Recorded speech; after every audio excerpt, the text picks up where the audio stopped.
xayolida sizni yechintirib tashlaydi. Shunaqa erkaklar bor, erkak kishini bilgani uchun rashk qiladi. Inson yo'q emas bunaqa erkak kishilar. Shunaqasi bor, siz ko'chaga chiqsangiz vsyo.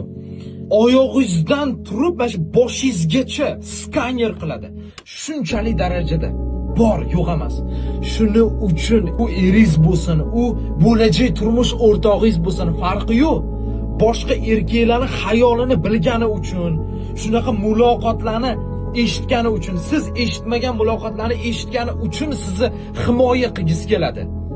Bo'lmasam, o'sha farqi yo'q. Erkak kishi yaxshi ko'rmasa, sevmasa bir teng bo'ladi. Bor xohlaganingni qil deydi.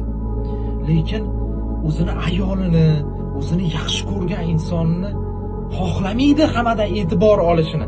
O'ziniki bo'lishni xohlaydi. Qo'rg'onini ichida saqlashni xohlaydi. Buni ba'zi bir debillar tushunmaydi.